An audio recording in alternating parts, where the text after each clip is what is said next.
네, 20년 넘게 사형을 집행하지 않고 있지만 사형제를 유지하고 있는 우리나라. 사형제를 폐지하려면 어떻게 해야 할까요?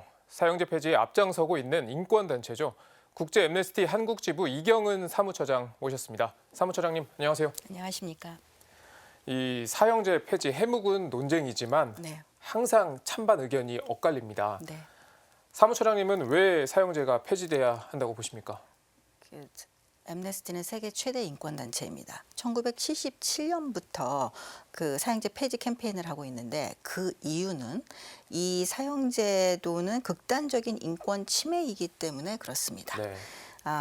생명권을 침해할 뿐만 아니고 극도로 잔인하고 비인도적이고 굴욕적인 형벌이기 때문에 네. 현대 형사사법제도에서는 존재할 여지가 없는 폭력적인 형벌이다라는 것이 우리의 의견입니다. 네. 또한 이 사형제도가 시행되고 있는 나라의 현황을 보면 굉장히 차별적인 현상을 볼 수가 있습니다. 네. 사형제도는 경제적으로 가난하거나 사회적으로 지위가 낮고 인종적 혹은 종교적으로 소수이거나 정신장애가 있는 사람들에게 훨씬 더 자주 네. 사용됩니다. 또한 어떤 나라에서는 정권의 비판적인 사람들을 침묵시키기 위한 수단으로 사용되기도 하죠. 그리고 그렇기 때문에 어떤 나라의 사법제도도 네. 사형제도는 사법제도를 통해서 이루어지는 국가가 하는 형벌입니다. 네. 그런데 어떤 나라의 사법제도도 사형제를 감당할 수 있을 만큼 완벽하지 않다. 그렇기 때문에 이 사형제도는 현대 사회의 형사사법제도에 존재해서는 안 된다라는 것이 우리의 결론입니다. 그러면 사형제가 없어지면요. 대체 형벌은 좀 어떻게 해야 한다고 보세요?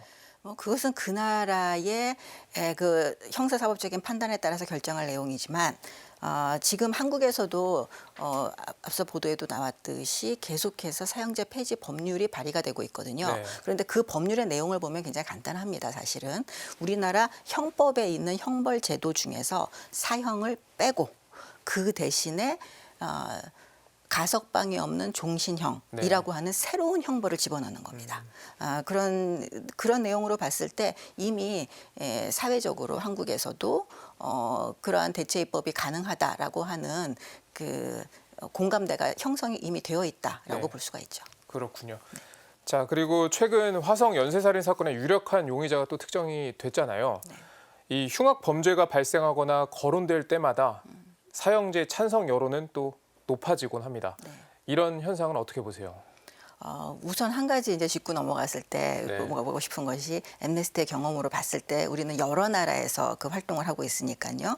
이미 사형제가 폐지된 지 오래된 나라에서도 지금 당장 여론조사를 해보면 네. 사형제 지지 여론이 높은 경우가 많답니다. 네. 네, 이 사형제도와 같이 인권과 관련된 제도는 여론의 지지 여부로 결정할 수 있는 사안이 아니라고 봅니다. 인간의 생명을 여론으로 결정해서는 안 된다라는 말씀이시군요. 그렇죠.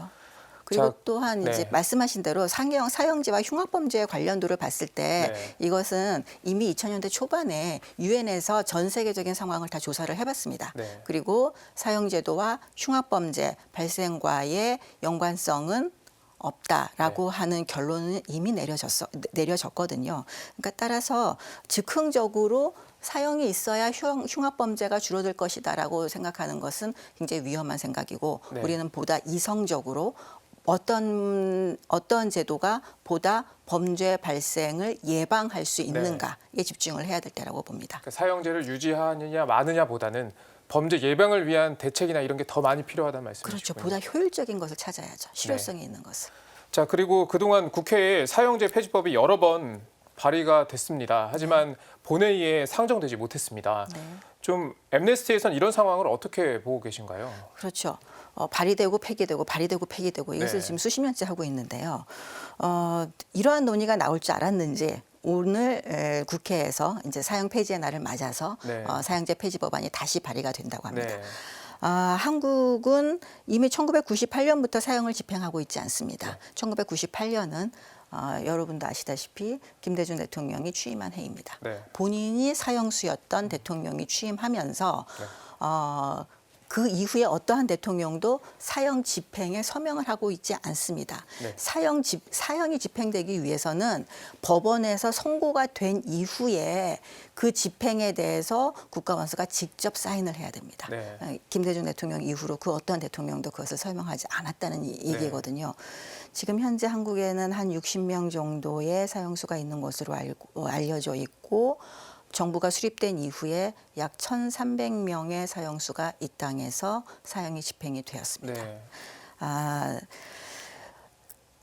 이러한 상황에서 한국이 참 이 사형제도와 관련해 가지고는 오래한 길을 걸어왔고 수십 년 동안 실질적으로 집행을 하고 있지 않고 국제적으로도 실질적인 사형 폐지국이라고 인정을 받고 있거든요. 네. 한 걸음 더 나가는 것. 마지막 한 걸음이 필요하다. 네, 마지막 한 걸음. 네. 우리나라 형법에서 사형이라는 문구를 없애버리는 그 마지막 한 걸음을 나가는 것을 국회가 법을 발의했다 폐기했다 헌법재판소에 계속해서 이 제기가 됐다. 그리고 합헌이냐 뭐 위헌이냐 이 논란이 지금 사회적으로 계속되고 있는데 정부, 국회, 헌법재판소 그 어디서든지 마지막 이 결정을 이 어려운 결단을 내려야 하는 시기가 이제 되었다고 봅니다. 왜 안 그래서 내리는 거죠? 근데? 정치적인 부담을 네. 지기가 굉장히 어려워하는 상황이라고 볼 수가 있죠. 네. 하지만 그 결단은 지금까지 다른 여러 인권 문제에서도 내려져 왔고 이제 이 사형제도 우리 사회 내에서 이미 임계점에 이르지 않았는가 네. 하는 그런 생각을 하고 있습니다. 그렇군요. 네. 자, 마지막으로 이 국제 앰네스티의 활동 좀 간략하게 한번 설명을 해주시죠. 77년도부터 사형제 폐지 운동을 하고 있고요. 네. 시작할 때 16개국에 불과했던 폐지 국가는 현재 142개국, 네. 전 세계 3분의 2에 이르는 국가에서 사형제가 이미 폐지가 되고 있습니다. 네. 매년 저희는 사형제 폐지에 대한 보고서를 내고 있고 이것은 인터넷 웹사이트에서 일반인들도 충분히 보실 수 있는 자료입니다. 네.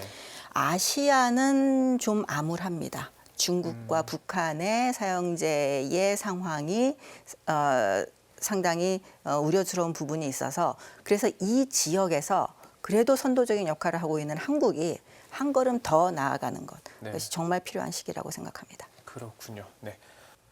오늘 세계 사형 폐지의 날을 맞아서 국제 앰네스티 한국지부 이경은 사무처장 만나봤습니다. 오늘 말씀 고맙습니다. 감사합니다.